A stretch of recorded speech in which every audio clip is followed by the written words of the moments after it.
Good morning. Good morning, everybody, and happy Mindset Monday. I am very excited to be here with you today. It has been a while. I too got a bit of the sick junk at the beginning of the year and was down for the count, but I'm better. I may be coughing a little bit today, but I am here for you and I'm excited about it. And this is a topic that is near and dear to my heart. So happy Monday. And I am going to say Happy New Year, even though we're in the middle of February, because look, we're still planning and gearing up and making sure that we have what we need to have a thriving year. So I see that some of you guys are jumping in on Instagram. If you're here on Facebook, let me know that you can hear me. I'd appreciate it. Today, the topic that I'm going to talk about that's near and dear to my heart is coaching is caring, coaching conversations. And one of my favorite speakers and authors, Brene Brown, states, clear is kind. And that speaks to me on so many different levels. The clearer we are as leaders, the kinder we are to our team. And I think for a long time, when I first started my business, I thought that what went on in my mind and the boundaries that felt appropriate and normal to me were not the boundaries that other people felt were normal for them.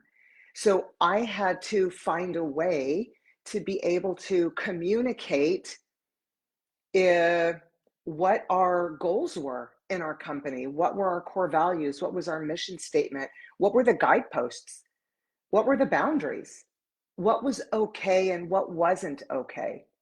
And that took a long time, probably a decade, to be able to cultivate the language. And I don't want it to take that long for you if you're just starting or you are just getting serious about your leadership path. I want you to have the tools that you need to be able to communicate with your team, whatever comes up that's going to get you to your vision of an elevated culture, high team morale, people communicating at a mature, higher level to where we're open and honest and we're not standing in the blame game for things. Now, I do also know, being a business owner of multiple locations for over 30 years, things push my buttons. I get triggered. I mean, I would imagine you would agree if you're listening and you're a leader. You could see things or hear things that you're like, what in God's name? And how is this okay?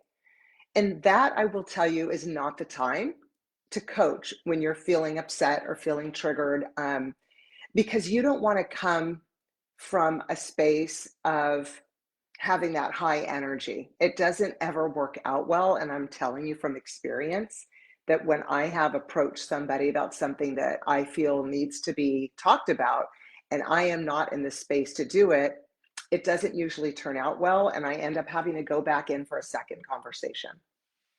So, some of the things that I want you to think about today is, are there people right now, and I posted about this earlier in the week, are there people right now in your business that you need to have a conversation with?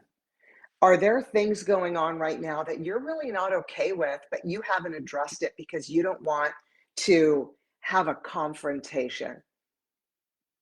I bet there are. I bet there are people that you could really sit down and have conversations with that, should they adhere more to your culture, the guidelines of your business, it would elevate your culture. You would have probably better teamwork. You'd have be setting an example for other people that are watching how you are leading, to know what's okay and what's not okay. And I've been saying this for 20 years, that every conversation you choose to have or not have creates the very culture that you're living in right now.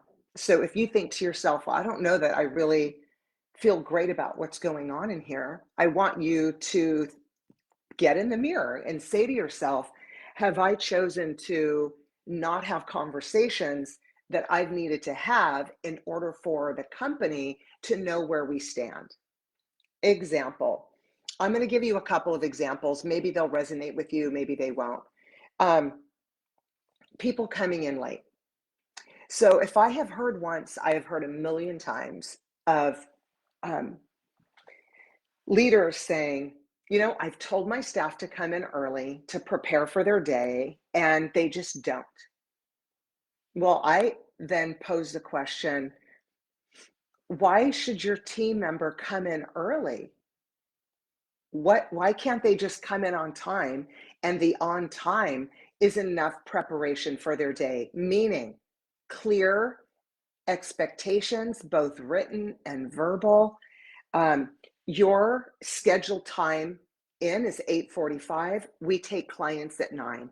You clock in at 8:45. So if somebody's late, then they're coming in at 8:50, 8:55, then they're late. You're not asking somebody to come in early. You're asking somebody to come in on time. On time is 8:45. Maybe on time is 8:30. Now, we had an on time uh, starting time. Our first shift was 8:45. We took clients at 9 o'clock. But I had people that came in at 8 and 8:15. They didn't clock in till 8:45, but they were committed to preparing for their day. They were committed to looking at worksheeting their tickets to see, of what I have today, what's available for me. Those are the most successful people that come in on their own time earlier to prepare. But when I'm asking you to come in as a leader at 8:45, my expectation is that you come in at 8:45, you've already eaten breakfast. If you do your hair and makeup and you look professional, your clothes are pressed, and at 8:45 when you clock in, you're ready to work. It's not clock in and go have breakfast in the back room. No, it's have breakfast before you come in. Maybe you want to come in at 8:15 and eat the oatmeal that you brought. But don't clock in on my time clock at 8:45 and start eating your breakfast, because I'm now paying you. So are those expectations clear? And when we say clear, we can go all the way back to a higher date when you're onboarding team members, what the expectations are when they clock in. Now, a problem does occur if you're onboarding people that the expectations are that they come in at 8:45, they're ready for work, they start getting prepping for their day, they've already eaten, they've already had their makeup on, their hair done, their clothes are pressed, they're ready to roll, and the rest of your team is sitting there at 8:45 eating their breakfast. That poses a cultural issue. So now what happens with that new person? It's not what I say, it's what we do here as a culture. So if we don't make little adjustments along the way as leaders, we end up looking around one day and saying, my gosh, what's happened? And Susan Scott talks about this in her book. She says, gradually, then suddenly, we end up in a place that we don't recognize. So it's the gradual breakdown of systems that aren't talked about, that aren't called out, gradually, baby. And then all of a sudden, everyone says, oh, there's a different way of working. They say it without saying it, they're just doing it. And so are you guilty of letting things slide under the rug? We could also look at dress code as an example. So maybe you have a specific dress code, and maybe people are coming in out of that dress code a little bit here, a little bit there, and you don't want to upset the apple cart. You don't want to rock the boat. So you don't say anything to these little minor, I don't know, operations outside of what you set up for your company. And before you know it, you have a whole new dress code, because by not saying anything, we're teaching our staff what's okay, and everybody's watching. When you took the job as a leader, and I've done these programs on coaching before, so I know if you've heard it before, it's just a reminder, right? When you took the job as a leader, you took the job to pull up your big girl panties and do the hard things as well as the easy, fun things. Now, when it comes to coaching, which it's so layered, there's coaching for greatness. There are setting emotional deposits If we look at coaching, coaching could be put in two buckets: deposits and withdrawals. The deposits should also be day to day that you're building up that emotional bank account. And that emotional bank account is that you see people doing things right. You see them hitting their goals. You're sharing with them, wow, I see you, I noticed you, and you're helping to build them up. So when you have to have a coaching conversation, there's trust there. People are knowing that you want the best from them and that you have to have this conversation with them. They're not coming into a coaching conversation at a deficit. So we have to make sure that we're building that emotional bank account ongoingly. Want to say hi to a couple people that are coming in. Butista Connect, Tracy, glad you're here. Derek, good to see you. Jennifer Kahn, good to see you guys. I'm happy to be back and see you guys today. If you're just jumping in, we're talking about coaching is caring. Um, so we talked about coming in late. We talked about dress code. We talked about what to do on people's downtime, right? What to do when there's downtime? Is there a system for it? Has your team been educated around it? We also don't have any right to get upset about things that we haven't talked about, systems we haven't even set in place, but we're mad that people aren't doing it. And this is what I talked about when I first logged on today, is that when I first started as a leader, I thought people had mental telepathy.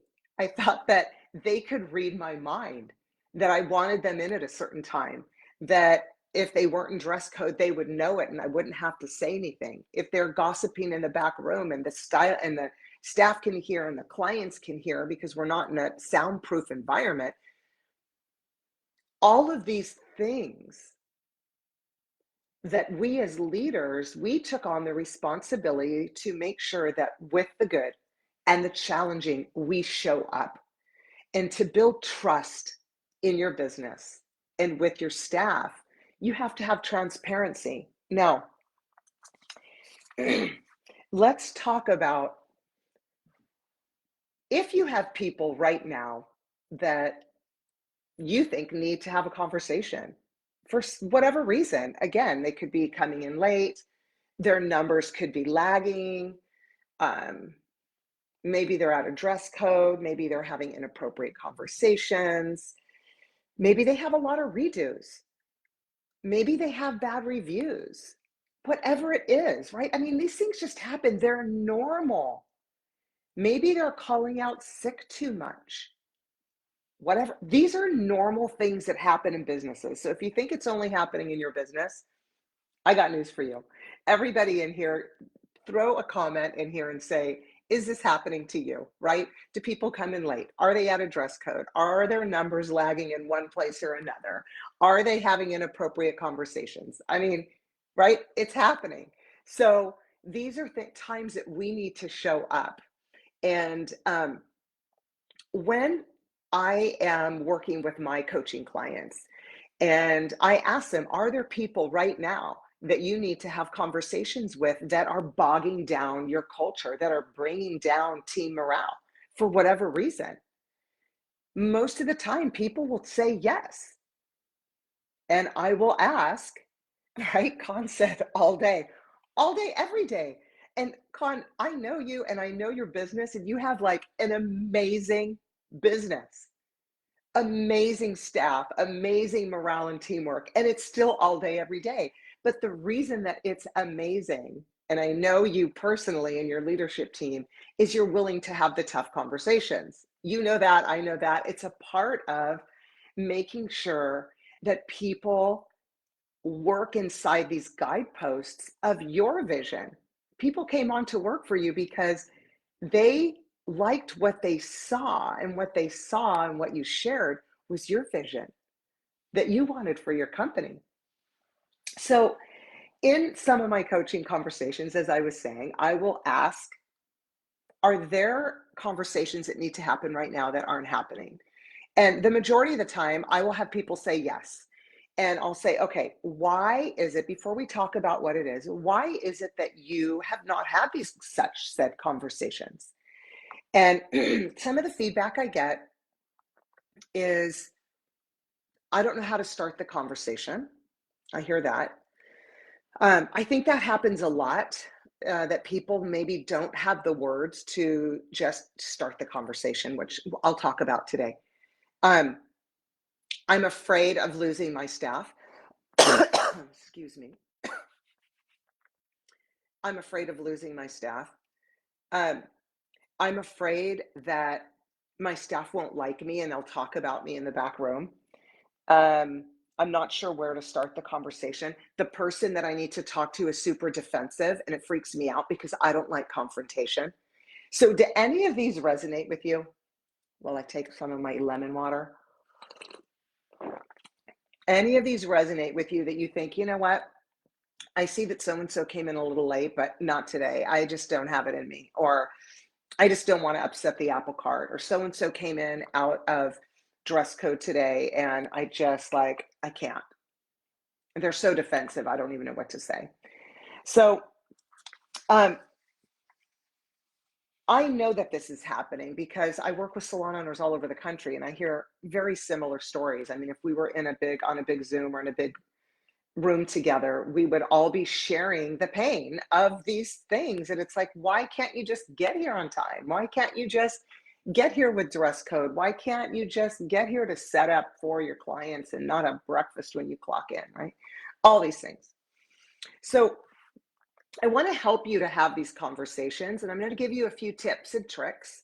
And I hope that it helps. And if you feel like some of your issues are bigger and deeper, usually it's because you've gone longer without having these conversations. It's kind of like if you think about your own personal relationships, if there are things that need to be talked about and you choose to just not talk about it over and over, you start to build energy and resentment. And then even the little things end up getting really big.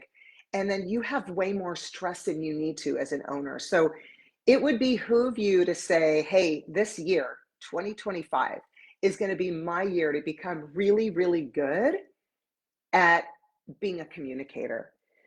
One of the most powerful assets that you could have in your tool belt, the ammo that you could have in your tool belt as a leader, is great communication. That's like your number one skill set, to be able to communicate effectively with your team. And that's communicate effectively whether you are launching a new program, whether you need to have a coaching conversation, whether you, whatever it is, are negotiating. It's time to work on that muscle. And if you need extra help, I'm here for that. If you're listening to this, you know how to get a hold of me. It's one of my specialties is leadership development. So, all right, a couple of things. I want to give you some tips and tricks, and I hope that this helps you, right? I think back to Stephen Covey, who I have followed for 100 years. And he always talked about, and he wrote as one of his number one steps in his book on leadership, is seek first to understand before you are understood. So before, if there is an issue that comes up, before you go rolling in with, hey, I noticed that you're late and this is how I feel about it, and this is what we do here, this is you trying to be understood. But if you're truly following the principle, which is seek first to understand and then to be understood, then you are building relationships through questions. And so seek first to understand is is always number one in my book when I have to understand why somebody is doing something. Which brings me to really step two, which could be step one, they could be interchanged. As a leader, I've talked about this before in the past. Become the most curious person in your building.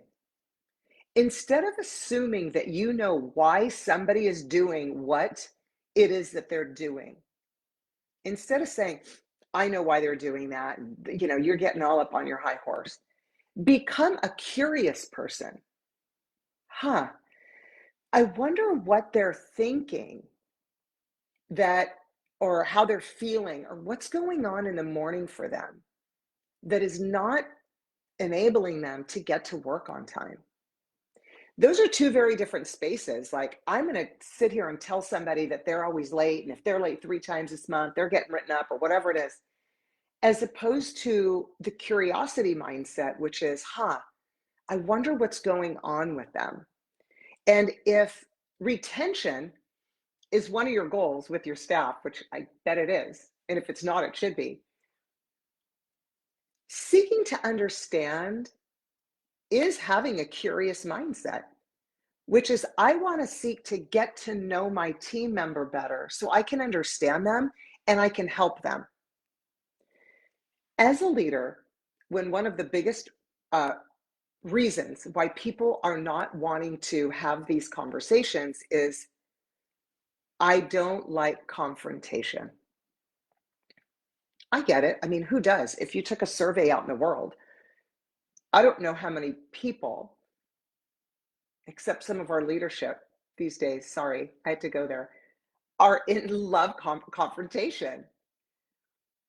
If you can exchange the word in your mind, and I had to help one of my managers early on with this because he was such a builder of community that when something needed to be talked about, he looked at it as confrontation right off the bat. And I said, if you can change that mindset from confrontation to conversation, it's not going to feel overwhelming and scary. If you say, I'm going to have a conversation with somebody about something, as opposed to, oh God, I need to move into this confrontational conversation. So switch the word confrontation with conversation. Seek to understand and have a curious mindset, and then to be understood. All right, so these are my steps. Here we go. Step one, seek first to understand.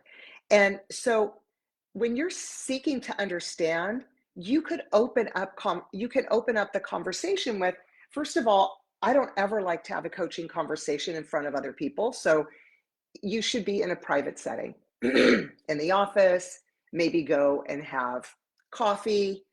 But seeking first to understand conversations could start off like, tell me about your morning routine. I've noticed that it's challenging for you to come in on time, and I want to understand what's going on for you. So, this is me being a curious person, right? I'm stating why I'm talking to you. I notice that you come in late a lot. And talk to me about your morning. Like, what goes on that has you coming in late? I just am curious, right? Or I noticed that you're coming in late. Tell me about dot, dot, dot. Um, and so, okay, so that's one. And when you're seeking to understand and you're asking the questions, so many times we already have a response in our mind of how we want to respond whilst somebody is talking. And I really want to encourage you to try to empty your mind and just listen to what they're saying. Don't break the eye contact.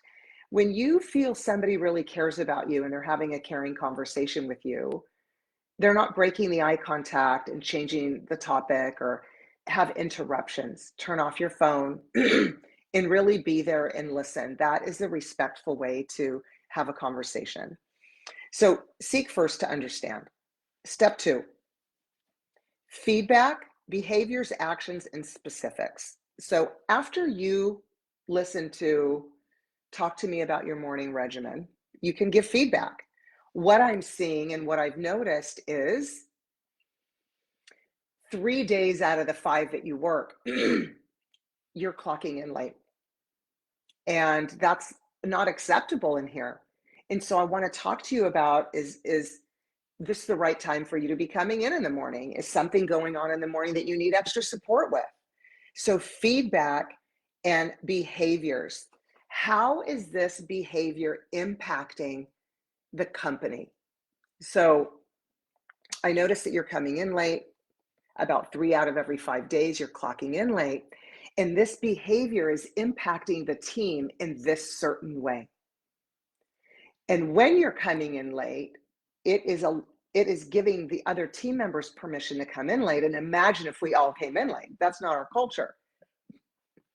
Your scheduled time in is 8:45. And at 8:45, this is what we do. So how can we get you there? Setting clear expectations. If they're just saying, well, I'm procrastinating and I have a million chores in the morning and they need to just back their timing up in the morning to get here, whatever plan is that you guys come up with, then we can follow up by saying, setting clear expectations. What I want to see from this point forward is that you're here ready to go, professional, ready to start your day at 8:45, clocked in, okay? Or what my expectations of you are. And I like to follow up by saying what you can expect from me. What you can expect from me is if you're not clocking in on time, we'll be sitting down and having another conversation because it's really important not only to the company, but to your team members that we all respect the client's time, each other's time. If somebody needs help, this is the time we have a huddle and we figure out what's going on for the day to see who needs support, and we need everybody there. Okay, so we have one, seek first to understand. Two, feedback. What behaviors and actions are you seeing, and what impact does it have on the rest of the team? Three, setting clear expectations. These are the expectations of the company. All right, let's see. That's three. Four is takeaways. This is one of my favorite pieces, and it's something that I don't know that people do very much. Excuse me. I warned you of the cough. It sneaks up on me a little bit when I'm talking a lot. To me, number four, takeaways, is super important. Here comes a question now that I don't think a lot of people ask after they do a coaching session. What's your takeaway from this conversation? What has this conversation meant to you? How have you interpreted our conversation? And how will you be doing things different moving forward? And sit and listen. And if people are like, well, I don't know, or they're silent, it's okay. If when people are silent with me, um, I'll say, take all the time you need. I have time. I'm not going anywhere. I'm okay sitting in silence while you think. Don't be afraid of it. It's just a conversation. So I want to know what their takeaway is, because if I ask, what's your takeaway of today? I can understand how they interpreted our conversation. And if it's a little off from what my intention was, I can clarify right then and there, and we can do that piece over again. The final piece is the call to action. That, okay, wrapping it up, this is what we noticed. I understand that this is why it's been hard for you in the morning. This is your commitment you're setting forth. This is what you can expect from me and what I expect from you. You shared with me your takeaway, which is right on track with what we had talked about. And moving forward, you and I will be meeting every week for the next 4 weeks to check in to see how the behavior has changed. And then after that, you've earned your right of freedom and you don't have to meet with me again unless we have to talk about this again.